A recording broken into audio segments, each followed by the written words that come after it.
నమస్తే, welcome to RK news. ఈ రోజు ఫోన్ ఇన్ లైవ్ కార్యక్రమంలో మనతో పాటు స్టూడియోలో ఉన్నారు Apple and blackberry phones expert Harikrishna గారు. సార్తో మాట్లాడాలనుకుంటే స్క్రీన్ పై కనిపిస్తున్న ఫోన్ నెంబర్ కి కాల్ చేయొచ్చు. నమస్తే సార్. నమస్కారం అండి. సార్, ఇప్పుడు ఈ మధ్య కాలంలో మొబైల్స్ అంటే చాలా నిత్యావసర వస్తువులాగా అయిపోయింది. అసలు ఈ కమ్యూనికేషన్ రంగంలో వీటి వల్ల విప్లవాత్మకమైన మార్పులు వచ్చే భవిష్యత్ కాలంలో ఎట్లాంటి మార్పులు వచ్చే అవకాశం ఉందంట? పూర్తిగా ఇప్పుడు కంప్లీట్ టచ్ స్క్రీన్ మొబైల్స్ మీద రన్ అవుతున్నాయండి. దాంట్లో లేటెస్ట్గా ఇప్పుడు యాపిల్ని తీసుకుంటే మల్టీ డిస్ప్లే సిస్టమ్తో పాటు ఇంట్రడ్యూస్ చేశారు. ఏదున్నా కానీ టచ్ స్క్రీన్తో టచ్ ఏదున్నా మీ చేయితో ఆపరేట్ చేయగలిగే ఫోన్స్ మాత్రమే వచ్చాయి. ఇంటర్నెట్ కానివ్వండి, ఇంకేదైనా సిస్టమ్స్లో కూడా అటువంటి వాటిని ఇంట్రడ్యూస్ చేస్తున్నారు. కొత్తగా ఇప్పుడైతే ఐప్యాడ్ అనే దాన్ని ఇంట్రడ్యూస్ చేశారు యాపిల్ వాళ్ళు. కంప్లీట్ ఇది ఏంటంటే మీకు మీ చేయితో ఇంటర్నెట్ని కంప్లీట్ సర్ఫ్ చేయవచ్చు. ఇటువంటి కొత్త కొత్త ఇంకా రానున్న కాలంలో కంప్యూటర్స్ కూడా పూర్తిగా టచ్తో అవైలబుల్, టచ్ స్లేట్ అని చెప్పి ఇంట్రడ్యూస్ చేస్తున్నారు. సార్, ఐఫోన్లో ఉన్న ఫీచర్స్ అండ్ ప్రత్యేకతలు ఏంటి సార్? ఐఫోన్ అనేది కేవలం పాకెట్ పీసీ, ఇది ఐఫోన్ కాదు. ఫోన్ అనేది కేవలం ఒక ఫీచర్ మాత్రమే. దీనిలో ఏదైనా జీపీఎస్ కానివ్వండి, ఇంటర్నెట్ కానివ్వండి, ఎక్కడ వరల్డ్లో ఎక్కడ నుంచోనైనా మీరు సర్చ్ చేయొచ్చు, మెయిల్ యాక్సెస్ చేయొచ్చు. మీ పర్సనల్ మెయిల్స్ ఏవైతే ఉన్నాయో అవన్నీ మీరు మీ అరిచేతిలో పెట్టుకొని చూడొచ్చు. ఇది ఐఫోన్.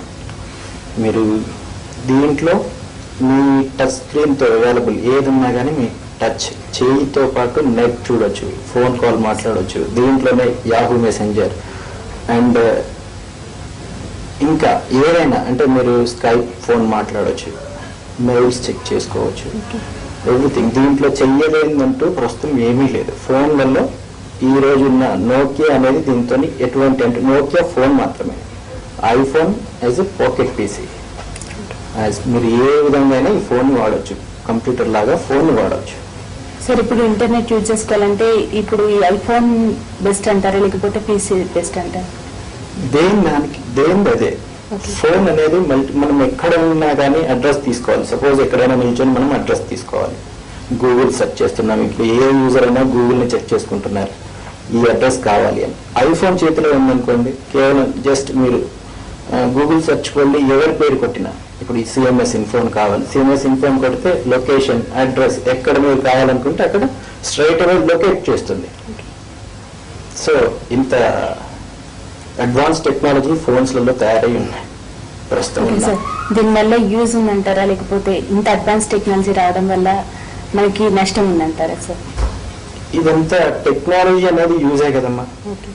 వేరే దీంట్లో నష్టపోవడానికి ఏముంటుంది? ఏమీ ఉండదు. ఏదన్నా ఇన్ఫర్మేషన్ ఈస్. సార్, ఇప్పుడు బ్లాక్బెర్రీకి ఐఫోన్కి మధ్య డిఫరెన్స్ ఏంటి సార్? డిఫరెషన్ ఏమి ఉండదు. ఆ బ్లాక్బెర్రీ అండ్ ఐఫోన్ ఇవి రెండు సెగ్మెంట్స్ ఫోన్స్. కేవలం బ్లాక్బెర్రీ అనేది మెయిల్ సర్వీస్, దానికి ఓన్లీ మెయిల్, ఒక మెయిల్ కానీ ఒక మెసెంజర్ కానీ బ్లాక్బెర్రీకి ఉంటుంది. ఐఫోన్లో అలా కాదు, అన్లిమిటెడ్. మీరు ఏదైనా సరే నెట్ పీసీలో లాగా వాడచ్చు. బ్లాక్బెర్రీలో అలా కంటిన్యూషన్ వాడలేరు. బ్లాక్బెర్రీ అనేది కార్పొరేట్ సెగ్మెంట్ పీపుల్కి ఒక మెయిల్ వాడాలి, కంపెనీ తరపు నుంచి మెయిల్స్ మీరు. Welcome back. సార్, ఇప్పుడు బ్లాక్బెర్రీ కానీ ఐఫోన్లు కానీ ఇట్లాంటి ప్రాబ్లమ్స్ ఏమైనా వస్తే సర్వీసింగ్ సెంటర్స్ ఇక్కడ అందుబాటులో ఉన్నాయంటారు సార్? ప్రస్తుతానికి బ్లాక్బెర్రీ యూజర్స్ కానివ్వండి, ఐఫోన్ యూజర్స్ కానివ్వండి, మొత్తం ఆంధ్రప్రదేశ్లోనే తక్కువ యూజింగ్ ఉంది. వాడే వాళ్ళ సంఖ్య చాలా తక్కువ, మాక్సిమం 10% ఉంటారు జనాలు. వాళ్ళ గురించి అని చెప్పి అసలు ఐఫోన్ సేల్స్ లేదు ఇక్కడ, ఇండియాలోనే సేల్స్ లేదు. కొత్తగా ఎయిర్టెల్ వాళ్ళు బ్లాక్బెర్రీ, వోడాఫోన్ సర్వీసెస్ ఇంట్రడ్యూస్ చేస్తున్నాయి. సర్వీస్ స్టేషన్లు అంటే కంపెనీ రెడీగా ఇప్పుడైతే ఏది ఇక్కడ సేల్స్ లేదు కాబట్టి సర్వీస్ స్టేషన్స్ హైదరాబాద్లో ప్రెసెంట్ లేదు. మీకు బ్లాక్బెర్రీ బెంగళూరులో ఉంది సర్వీస్ స్టేషన్. హైదరాబాద్లో మాత్రం ప్రైవేట్గా ఎవరైనా సర్వీస్ స్టేషన్స్, ఇప్పుడు ప్రైమ్ లొకేషన్ మాది ఉంది, సిఎంఎస్ ఇన్ఫో అని చెప్పి అశోక్ నగర్లో. ప్రీమియం సర్వీస్ స్టేషన్ మాత్రమే. కేవలం కంపెనీ వాళ్ళు హెల్ప్ చేస్తారు, మేము ఇక్కడ కస్టమర్ సపోర్ట్ ఇస్తాం. ఓకే సార్, ఇప్పుడు ఫోన్లో ఇంటర్నెట్ లాంటి ఫీచర్స్ ఉండడం వల్ల అటు స్కూల్ విద్యార్థులు కానీ లేకపోతే కాలేజ్ స్టూడెంట్స్ కానీ చాలా దానివల్ల చెడిపోయే ప్రభావం ఉంది అని అంటున్నారు. సో దీనికి మీ స్పందన ఏంటి సార్? ఎంతైతే ఉపయోగం ఉందో అంత అది వాడే వాళ్ళని బట్టి ఉంటుంది. కానీ ఇప్పుడు దీంట్లో ఏమి చూసేవాళ్ళు ఏదైనా సరే ఇన్ఫర్మేషన్ తీసుకోవడమే కదమ్మా ఉంది. ఓకే సార్, ఇప్పుడు 2G మార్కెట్లో రన్ అవుతుంది, 3G లాంచ్ అయింది, అంటే ఇంకా రావడానికి అవకాశాలు ఉన్నాయి. సో దీనికి డిఫరెన్స్ ఏంటి సార్ 2Gకి 3Gకి? యాక్చువల్గా ఇప్పుడు 2G టెక్నాలజీ ఏంటంటే మీరు డాటా రన్నింగ్ ఫోన్ యూజ్, ఇప్పుడైతే ఫోన్ యూజ్ చేస్తున్నారో ఇంటర్నెట్ యూజ్ చేసినా కానీ దాంట్లో వచ్చే స్పీడ్ బ్యాండ్ విడ్త్ అంటారు. ఆ బ్యాండ్ విడ్త్ ఏదైతే ఉందో అది 2Gలో కిలో హెడ్స్లో ఉంటుంది, 3Gలో మెగా హెడ్స్లో ఉంటుంది. ఇప్పుడు కొత్తగా ఇంట్రడ్యూస్ చేశారు 3Gలో డాటా మీకు వీడియో కాలింగ్ కానివ్వండి, ఇంటర్నెట్ సెర్చ్ కానివ్వండి, మిగతా ఏదైనా సరే బ్రాడ్కాస్టింగ్, 2-వే బ్రాడ్కాస్టింగ్ అంటారమ్మా వీడియో కాలింగ్ వాటిని. ఇది డైరెక్ట్ లైవ్గా చూసుకోవచ్చు, ఏది ఏమున్నా ఎక్కడి నుంచి ఏదైనా సరే. దీనికి బ్యాండ్ విడ్త్ ఎక్కువగా అవసరం ఉంటుంది. ఆ బ్యాండ్ విడ్త్లో 3G మీకు మెగా హెడ్స్లో ట్రాన్స్ఫర్ చేస్తుంది, 2G ఓన్లీ కిలో హెడ్స్లోనే ట్రాన్స్ఫర్ చేస్తుంది. అందుకే దీనికి దానికి 500% డిఫరెంట్ ఉంటుంది. అంటే మెమొరీ అంటున్నారా సార్? మెమొరీ కాదమ్మా, డాటా ట్రాన్స్ఫర్, 2-వే బ్రాడ్కాస్టింగ్ డాటా ట్రాన్స్ఫర్లో. ఓకే సార్, ఇంకా భవిష్యత్తులో ఎట్లాంటి మోడల్స్ వచ్చే అవకాశం ఉంది సార్? ఇప్పుడు రేపు ఆల్రెడీ 4G రిలీజ్ ఉంది. ఐఫోన్ వాడు 15th జూన్ రిలీజ్ చేస్తున్నారు కొత్తగా. 2-వే కాలింగ్ అని, multi future, multi tasking, OS, powerful ఓఎస్తో పాటు ఎక్కడున్నా కానీ అన్ని రకాలుగా ఇంటర్నెట్లో కానివ్వండి, వీడియో కాలింగ్లో కానివ్వండి, ఎక్కడ యూజర్కి ఇన్ఫర్మేషన్ అందించడానికి 4G రెడీగా ఉంది మార్కెట్లో. రేపు రిలీజ్ ఇస్తున్నారు యాపిల్ వాళ్ళు. ఓకే సార్, ఇప్పుడు ఈ ఐఫోన్ మిడిల్ క్లాస్ పీపుల్కి కూడా అందుబాటులో ధరలో లభిస్తుందా, లేకపోతే హై క్లాస్ పీపుల్ కొనుక్కోవచ్చా? ప్రస్తుతానికి ఐఫోన్ 3 వెర్షన్లు, 3 వేరియేషన్స్ ఉన్నాయమ్మా. ఒకటి 8GB, 16GB, 32GB. ఇవన్నీ కూడా 30,000 ప్లస్ ఉన్నాయి. 30,000 ప్లస్ ఉన్నాయి. ఇంకా కాస్త టైం పడుతుంది. ఇప్పుడు మిడిల్ క్లాస్ అంటే మినిమం 10,000 రూపాయలలో రావాలి. సో దానికి కాస్త టైం పడుతుంది. ఓకే సార్, కాలర్ రెడీగా ఉన్నారు. హలో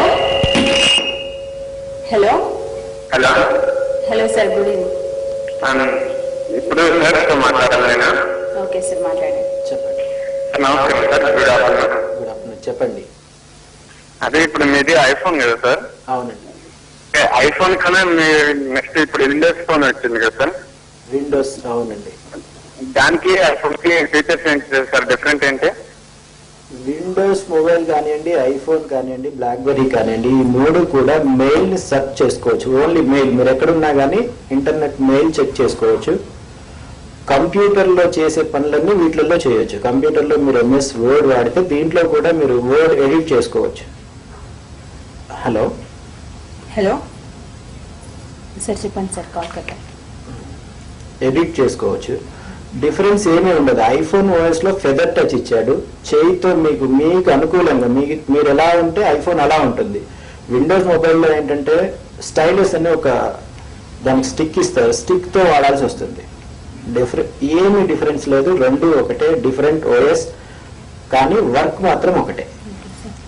సార్, ఇప్పుడు కొన్నిసార్లు సడన్ గా పిన్ లాక్ అవుతుంది. సో అట్లాంటప్పుడు మనము సర్వీస్ సెంటర్ కి వెళ్లాల్సిన అవసరం లేకుండా మనమే మళ్ళీ చేసుకునే అవకాశం ఉంటుంది. ఏ పిన్? మీరు పిన్ అంటే ఎయిర్టెల్ వరల్డ్ లో సిమ్ బ్లాక్ అయ్యే సిస్టమ్, అది మొబైల్లో చేయడానికి ఏముండదమ్మా. కేవలం ఏంటంటే ఎయిర్టెల్ ఆఫీస్ లోనే చేయాలి, దాన్ని PUK అంటారు. అది సర్వీస్ వాళ్ళే ప్రొవైడ్ చేయాలి. హార్డ్వేర్ గా మనం ఏమీ చేయలేము. మొబైల్ లాక్ అయితే మీరు ఐఫోన్ ఈ రోజు అప్డేట్ చేస్తే, నెట్ మీద అప్డేట్ చేశారంటే లాక్ అవుతుంది ఐఫోన్. దాన్ని మాత్రమే సర్వీస్ స్టేషన్, ఇప్పుడు మా సర్వీస్ స్టేషన్ లో దాన్ని అన్లాక్ చేయగలుగుతాం. కేవలం అన్లాక్, జెల్ బ్రేక్ అంటారు దాన్ని, మనం చేసుకోగలుగుతాం తప్ప ఎయిర్టెల్ సిమ్ బ్లాక్ అయితే మేమేమీ చేయలేము. దానికి సర్వీస్ స్టేషన్ అంటే వాళ్ళ సర్వీస్ వాళ్ళే ఇవ్వాలి. ఓకే సార్, కాల్ రెడీగా ఉన్నారు. Hello hello hello hello, good afternoon అండి. Hello hello hello madam, good afternoon అండి. గుడ్ ఆఫ్టర్నూన్ అండి, సార్ తో మాట్లాడండి. ఓకే అండి. Hello sir, good afternoon sir. Good afternoon అమ్మా, చెప్పమ్మా. సార్, మామూలుగా సెల్ ఫోన్స్ లో విండో ఫోన్స్ లో కూడా కొన్ని ప్రాబ్లమ్స్ వస్తున్నాయి, వైరస్ వస్తుంది కదా, అవును. అండ్ ఐఫోన్ లో కూడా వస్తుంది. సో అంత కాస్ట్ పెట్టి అవి కొనడం వల్ల మనకి వైరస్ వస్తే యూజ్ ఏముంది అంటారు? నిజానికమ్మా ఐఫోన్ లో వైరస్ రాదు. ఓకే. విండోస్ లో వైరస్ రావడానికి విండోస్ యాక్సెస్ మొబైల్స్ అన్ని, ఇప్పుడు సిస్టమ్ కూడా విండోసే కాబట్టి దాని మీద వైరస్ రెడీ అంటే తయారై ఉంది. ఓకే. ఐఫోన్ లో వైరస్ రాదు, అది ఎవరు మీకు చెప్పారో అది wrong information. IPhone Linux based ఇవన్నీ కూడా సోర్స్ కోడ్ యూనిక్స్ ఉంటుంది దీంట్లో. మీకు ఇప్పుడున్న బయట రన్ అయ్యే ఫైల్స్ ఐఫోన్ యాక్సెస్ చేయదు. సో కాబట్టి ఎట్టి పరిస్థితుల్లో మీకు ఈ ఐఫోన్ అనే సెగ్మెంట్ కానివ్వండి, బ్లాక్బెర్రీ కానివ్వండి, వైరస్ రావడానికి అవకాశం ఉండదు, 100% అవకాశం ఉండదు. మీకు విండోస్ మొబైల్లో కావాలంటే దానికి సంబంధించిన యాంటీవైరస్ ఉంటుందమ్మా. మా సర్వీస్ స్టేషన్కి వస్తే మీకు దానికి సంబంధించిన అన్ని సాఫ్ట్వేర్స్, యాంటీవైరస్ ఏది ఉన్నా కానీ మీకు మేము అది సర్వీస్ చేస్తాం. ఓకే సార్, అంటే కొన్ని సందర్భాల్లో వింటుంటాం మనము, ఛార్జింగ్ పెట్టి ఫోన్ మాట్లాడడం వల్ల షార్ట్ సర్క్యూట్ అట్లాంటిది అయ్యే ప్రమాదం ఉంటుంది అని. సో అది నిజమేనంటారా సార్, లేకుంటే రూమర్ అంటారా? అదంతా ఛార్జింగ్ పెట్టి మాట్లాడడం వల్ల ఏమీ కాదమ్మా. అందులో ఈ లెవెల్ సెగ్మెంట్కి వచ్చిన తర్వాత అసలు మీరు పూర్తి పవర్ పెట్టినా కానీ ఒక ఫుల్ ఛార్జ్ అయిపోయిన తర్వాత కట్ ఆఫ్ ఉంటుంది, ఛార్జ్ అవ్వదు, పవర్ అక్కడికి కట్ అయిపోతుంది. దానివల్ల ఏమీ ప్రమాదం లేదు. అంటే ఛార్జ్ మొత్తం తీసుకున్నాక కూడా మనం పెట్టించడం వల్ల మొబైల్ కి ఏమీ అవ్వదు. ఓన్లీ ఏంటంటే దాన్ని 100% ఛార్జ్ అవ్వగానే ఆటోమేటిక్ గా పవర్ కట్ అయిపోతుంది.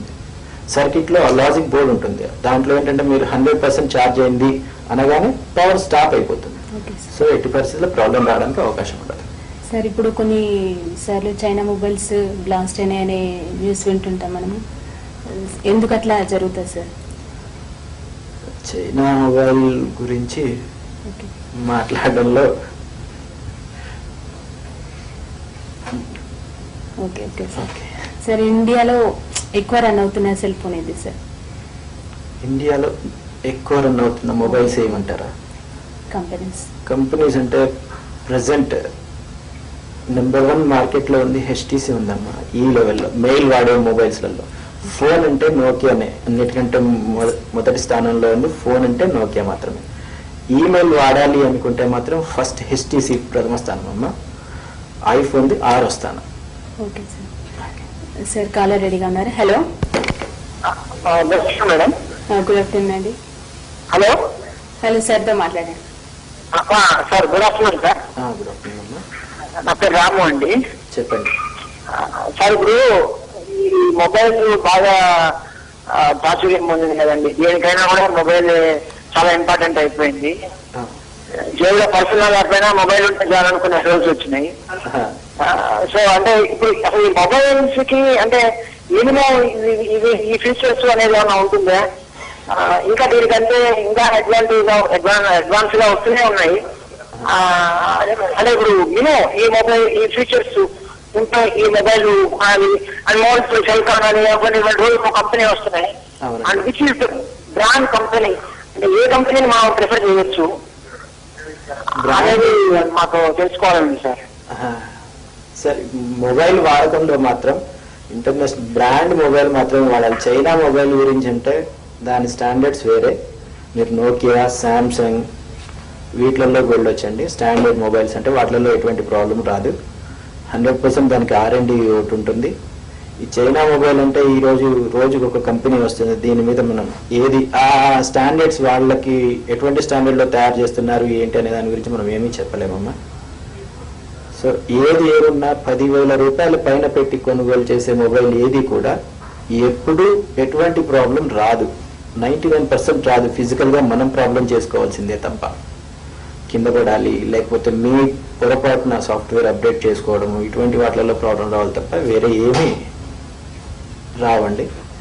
ఏదున్నా మీరు వాడదలుచుకున్న మొబైల్ బ్రాండెడ్ వాడితే మీకు ప్రాబ్లమ్స్ ఏవి రావండి. ఓకే సార్, ఇప్పుడు ఏ బ్రాండెడ్